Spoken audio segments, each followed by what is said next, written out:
Everybody join in this melody. Let us unite, let us unite. That's the only way we're gonna be free.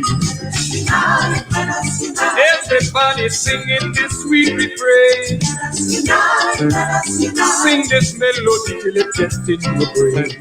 Well, I'm talking to you, Muslim, Christian, and Hebrew. Anything to do, we got to unite, or else we are through. Let us unite, let us unite. Everybody singing this sweet refrain. Let us unite, let us unite. Sing this melody till it gets in your brain. Unite, let us unite. Everybody singing this melody. Let us unite, let us unite. That's the only way we're gonna be free. They united in Ghana, Guinea, Mali, and Nigeria. All over Africa, the people are getting together. They even uniting in Uganda, Kenya, Tanzania, and Angola. And Nkrumah Station will light the world over from Cape to Cairo, one Africa. Unite, let us unite. Everybody singing this sweet refrain. Let us unite, let us unite. Sing this melody till it gets in your brain. Let us unite, let us unite. Come on, do it tonight. Let us unite, let us unite. Brothers and sisters, let us unite. There is a need for unity.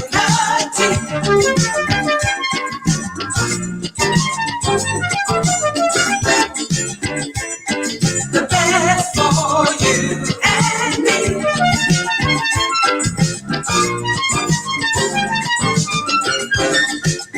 There is a need for unity.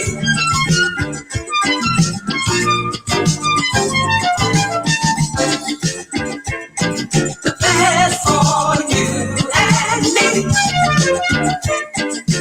Unity. Everybody joining this melody. That's the only way we're gonna be free. Let us unite, let us unite. Come on, do it tonight. Let us unite, let us unite. Brothers and sisters, let us unite. Well, they're uniting in Cuba, Trinidad, Tobago, and Grenada, St. Kitts, Puerto Rico, and Jamaica. Let us unite in America, the yellow man moving in Asia, the red man awakening in India, the black man rising up in Africa. Let us jump up in America. Ha! Ha! Ha! There is a need for unity.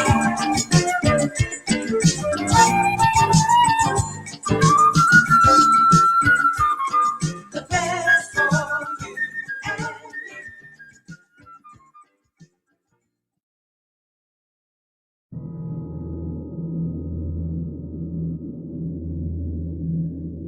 All of the nations of the earth as we speak are angry.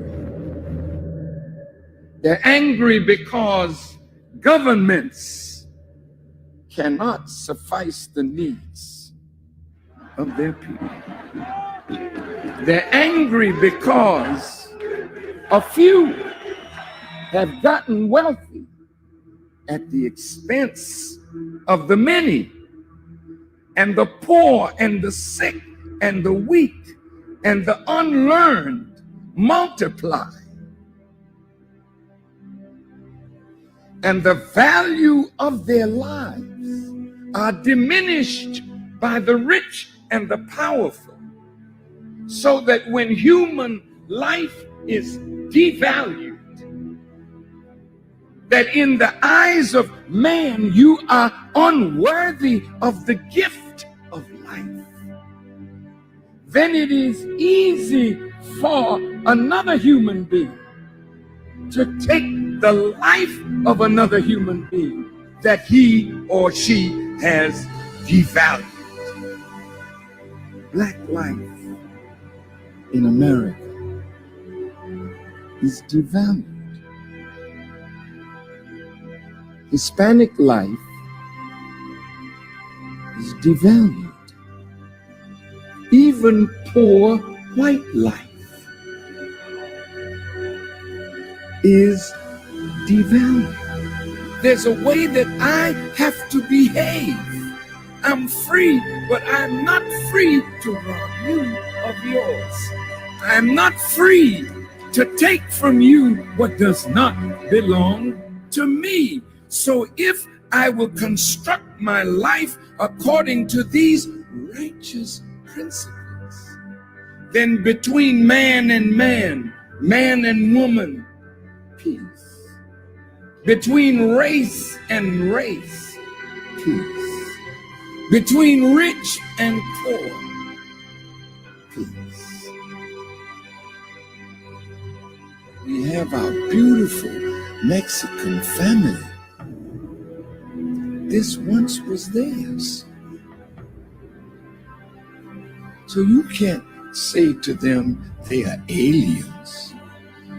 That's a horrible word to use for former owners.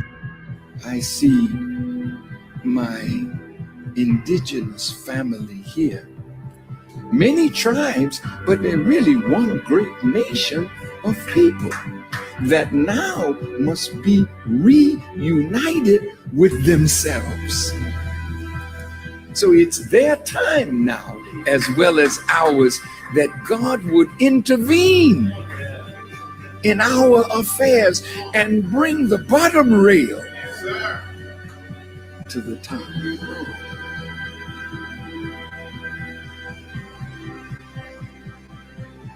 The government is not rehabilitating soldiers. When they send you away to kill. When you come home, they gotta reconstitute you for civilian life again. Make sure you have a job so you can take care of your family, but they're not doing it.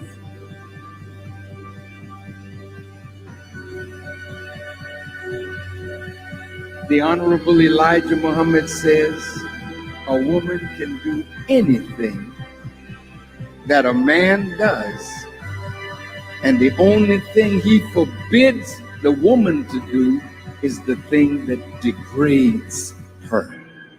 So how high can you go? High as you want to. Why would God allow the female to wear his attributes if you can't be a manifestation of that attribute? Women, you got to be set free. What God has put within you must be cultivated, must be developed, and must be used for the advancement of a nation and a world. I said to myself, Mr. President, why the hell don't you go to the wicked police department? Why the hell don't you stand up and tell them that your killing of black youth and brown youth is not gonna hold no more? Why don't you stand up?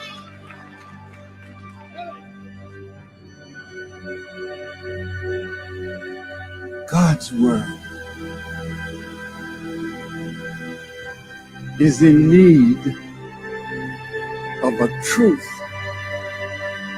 that will set up a government where everybody can live in peace under real freedom, real justice, and real equality.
Hello, Mind Valley community. My name is Jim Quick with Quick Learning, and I'm here as always to help you to learn quickly. One of the questions in the community that we get is, Jim, what do you do every single morning to jumpstart your brain for greater success, greater levels of focus, greater levels of productivity? So I'm going to walk you through my morning routine. The first thing I do when I wake up in the morning is I have a process to remember my dreams. Now, you're like, Jim, why do you want to remember your dreams? The reason why is often as you spend your day learning and working to solve problems in your work, in your life, and everything else, when you sleep, your mind doesn't stop. Your unconscious mind is still working on those problems, and you come up with incredible insights and solution. The challenge is in the morning, most people don't remember their dreams. So we teach a process on how to do that. The second thing I do after I wake up is I get out of bed and I make my bed. You're like, Jim, why is that good for your brain? Two reasons. Number one, clean environment is important for you. Like, when you clean off your desktop, you clean up your office, your bedroom, you have a clearer mind. The second reason why is I want to start my day with success, because how you do anything is how you do everything. So you start with excellence. Take 2 minutes, make your bed. And it's really great because when you come home at the end of the day, you come back full circle back to success. The third thing I do is I drink a lot of water. Your brain is mostly water, 80% water, and a lot of people dehydrated. You use so much water, and it's so important for your brain to be hydrated. The challenge is you lose a lot of water when you're sleeping. So I super hydrate first thing in the morning. Then what do? I brush my teeth. You're like, Jim, why do you brush your teeth? How's that good for your brain? What you do is you brush your teeth with your opposite hand. It's been shown that by using your opposite hand to eat or to brush your teeth, as your body moves, your brain grooves. As you brush your teeth with your opposite hand, it actually creates more neural connections inside your brain. So the next thing I do is I do a deep breathing exercise. The other thing besides hydration that's good for your brain is oxygen. A lot of people get tired and they have brain fog, and what do they do with their mental fatigue? And I would say the number one thing is get oxygen in your body. And here's the thing, your brain is only 2% of your body weight on average, but it consumes 20% of the nutrients and the oxygen. So it's so important to do deep breathing exercises. We talk about that in our programs also as well. What's the next thing I do in my morning routine? I make myself some tea. I make what I call a brain tea. It has gotu kola, ginkgo biloba, it has lion's mane, it has some essential fatty acids that are there. Really good ingredients that boost my focus and my memory. Now, as I'm drinking the tea, what am I doing? I'm actually journaling. Because if you want to boost your brain power, it's important to take notes. And I do a whole process where I teach you the best ways of taking notes and making notes to be able to plan out your day and also to be able to write the things that you're most grateful for. So I go through this gratitude process in my journal because I feel like your brain really thrives on gratitude. Because if you can't appreciate the things that you already have, you're not going to be given the things that you really want. So why do I focus on gratitude first thing in the morning? Well, I have my vision board and then my goals, everything that I want, but I also have a gratitude board, the things that I'm most grateful for in my life. And if you want to feel instant gratitude, just count all the things in your life that you have that money can't buy. Gratitude is also good for your brain. There was a cover story on the cover of Time magazine on these super nuns who are living 80, 90, and above. And they want to find where's their longevity coming from? Half of it had to do with their gratitude, emotional faith. The other half had to do with they were lifelong learners. So those two things combined are very, very powerful. After that, I'm drinking my tea, I'm writing in my journal, because a lot of geniuses write in journals, right? Leonardo da Vinci, Einstein, Marie Curie, all these journals. And they want to do these studies say, are geniuses writing in journals because they're geniuses? Or is it the opposite? It's because they're writing in journals that they become these incredible geniuses of their field. When I'm done drinking my brain tea and writing my journal, the next thing I do is I do some just morning exercises. This is not my exercises for the day, but 3 or 4 minutes of high intensity workout to kind of get your heartbeat going. Because here's the thing, whatever's good for your heart is usually good for your head. Because when I'm getting my heartbeat going, what's happening is I'm getting more blood flow to my brain and more oxygen. And that's very, very important. So what do I do next? I make my brain power smoothie. And you're like, Jim, what's a brain power smoothie? There are certain foods that are really great for your brain. And I teach people how to memorize these foods. And what we do is I just put them all in a blender. So certain foods like blueberries, right? I call them brain berries. There are things like avocado, very good for the brain also as well. Obviously hydration, we're going to talk about all those ingredients in another video. So as I'm drinking my brain power smoothie, what am I doing? I'm reading. Right? 20, 30 minutes a day of dedicated reading, because leaders are readers. You're like, Jim, I can't read a book a week, because the average person reads only about 1 or 2 books a year. But the CEO reads about 4 to 6 books a month, right? So you want to get to about a book a week. So remember, first you make your habits, and then your habits make you. Design the first hour a day to be brain friendly, and you'll win the rest of the day.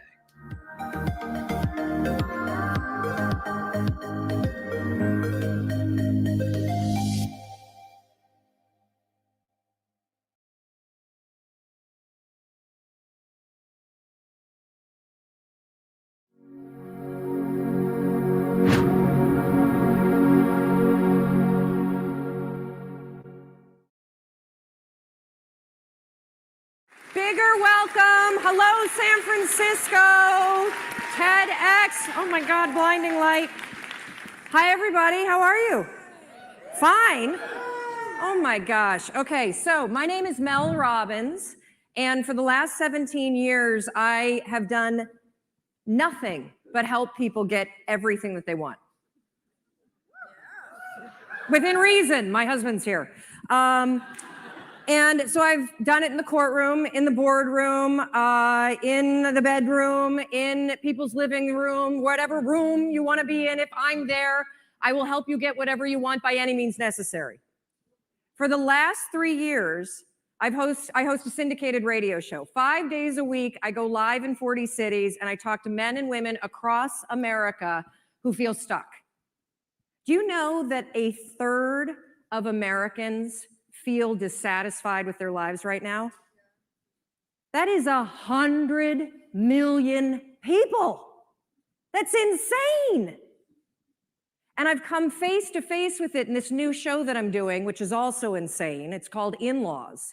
I move in with families across America.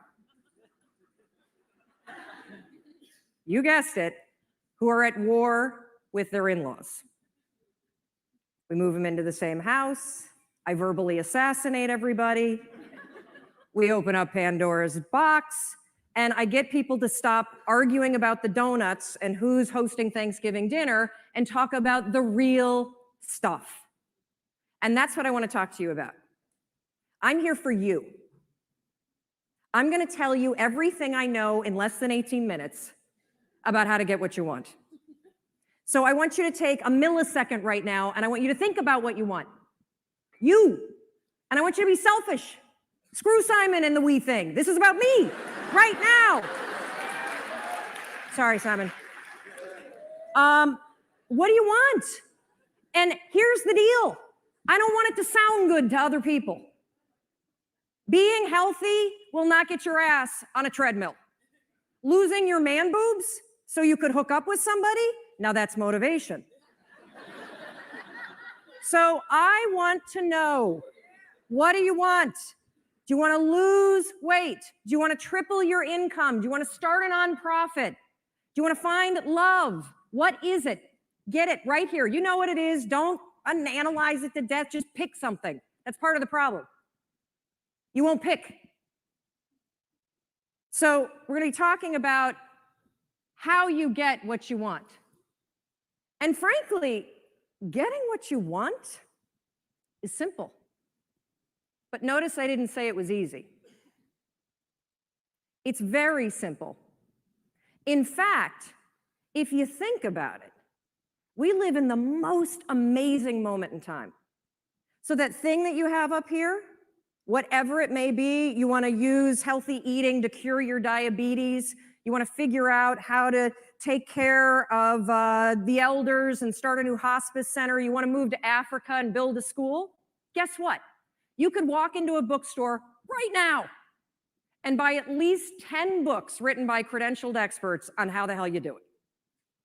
You could Google it, and you could probably find at least, I don't know, 1,000 blogs documenting the step-by-step transformation that somebody else is already doing. You can find anybody online and cyberstalk them. You can just walk in their footsteps and let them, just use the science of drafting. Follow what everyone else has done because somebody else is already doing it. So why don't you have what you want? When you have all the information that you need, you have the contacts that you need, there are probably free tools online that allow you to start a business or join a group or do whatever the heck you want. It all comes down to one word.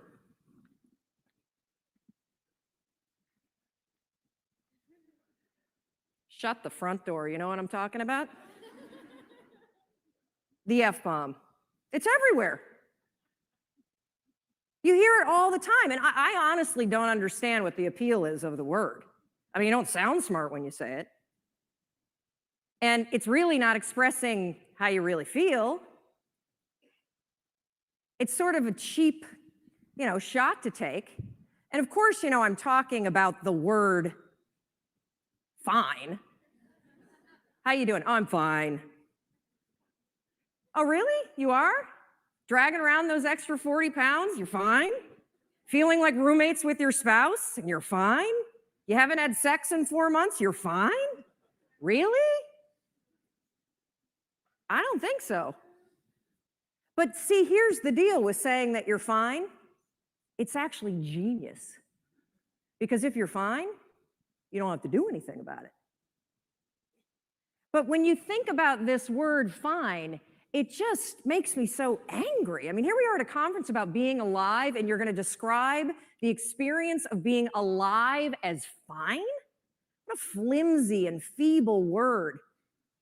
If you're crappy, say you're crappy. If you're amazing, say you're amazing. Tell the truth. And this not only goes for the social construct, oh, I don't want to burden you with the fact that I hate my life, or, hey, I'm amazing, but that would make you feel terrible. The bigger issue with fine is that you say it to yourself. That thing that you want, I guarantee you, you've convinced yourself that you're fine not having it. That's why you're not pushing yourself. It's the areas in your life where you've given up, where you've said, oh, I'm fine. My mom's never going to change, so I just can't have that conversation. I'm fine. We got to wait until the kids graduate before we get divorced, so we'll just sleep in separate bedrooms. I'm fine. I lost my job. I can barely pay my bills, but whatever. It's hard to get a job. And, one of the reasons why this word also just annoys me so much is scientists have calculated, oh yeah, I'm coming down. Scientists have calculated the odds of you being born. That's right. They've crunched the numbers. I see you up there. They've crunched the numbers on you. Yeah, no, you guys standing up, you want to sit down for this. They've crunched the numbers on you being born. And they took into account all of the wars and the natural disasters and the dinosaurs and everything else. And do you realize that the odds of you, yeah, right here, put your computer away, stand up for me, Doug. So the odds of Doug here, turn around, say hi to everybody. The odds, of Doug being born at the moment in time he was born to the parents you were born to with the DNA structure that you have, 1 in 400 trillion. Isn't that amazing? I'm so lucky. Yes. You're not fine, you're fantastic. You have life-changing ideas for a reason, and it's not to torture yourself. Thank you. Thank you, Doug. And you know, Christine was right when she said all of you could be on stage, because all of you, we're all in this category. 1 in 400 trillion. All day long, you have ideas that could change your life, that could change the world, that could change the way that you feel. And what do you do with them? Nothing. Oh, hopefully I won't moon you. You didn't pay for that.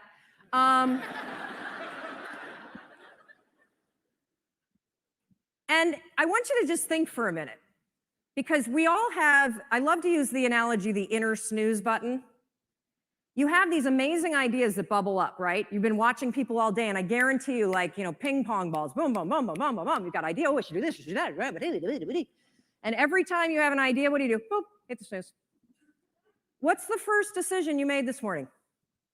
I bet it was to go back to bed. Yeah, the first decision today, I'm 1 in 400 trillion, I'm gonna go back to sleep. And I get it, your bed is comfortable. It's cozy, it's warm. If you're lucky, you've got, you know, like somebody that you love next to you, or in my case, I've got my husband and my 2 kids and possibly the dog. And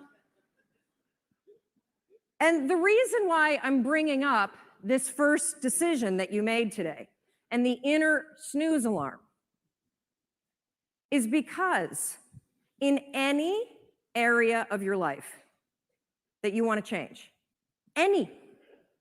there's one fact that you need to know. Just one. You're never going to feel like it. Ever. No one's coming. Motivation isn't happening. You're never going to feel like it. Scientists call it activation energy. That's what they call the force required to get you to change from what you're doing on autopilot to do something new. So try this test tomorrow. You think you're so fancy. I know you're attending TED. Try this. Tomorrow morning, set your alarm for 30 minutes earlier. And then when it goes off, take those sheets, throw them off, and stand up and start your day. No snooze, no delay, no I'll just wait here for 5 seconds because Mel's not standing here. Do it. And the reason why I want you to do it is because you will come face to face with the physical, and I mean physical, force that's required to change your behavior. Do you think that somebody who needs to lose weight ever feels like going on a diet? Of course not. Do you think they ever feel like eating boiled chicken and peas instead of a croissant? I don't think so.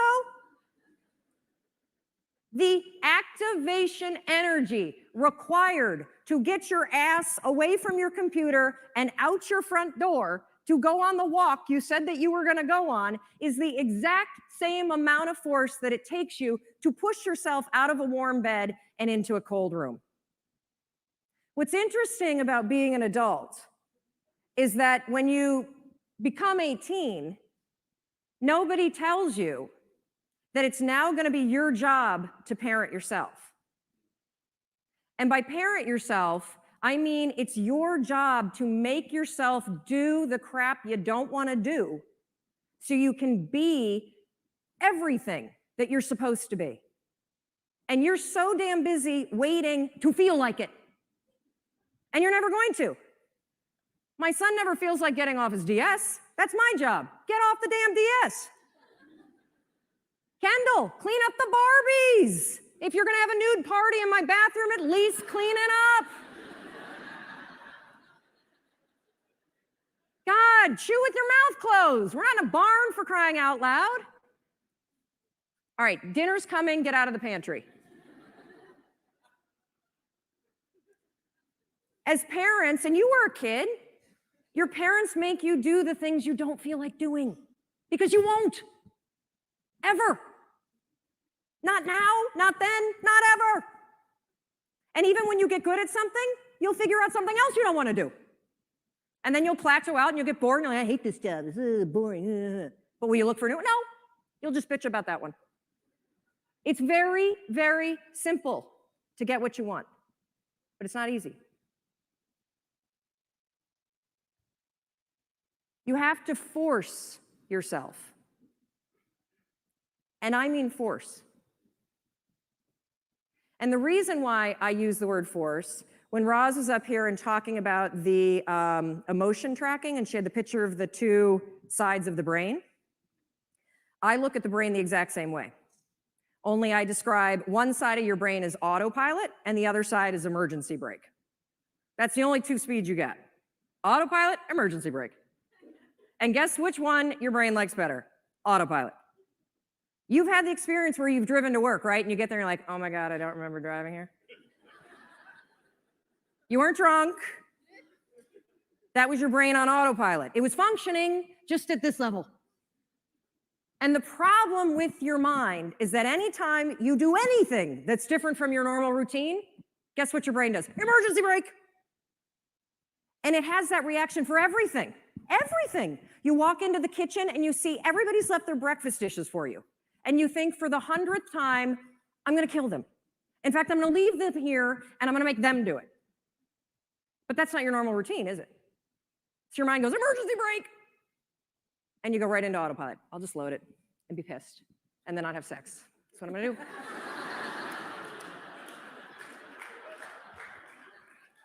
So when I say force, anything that's a break from your routine is going to require force.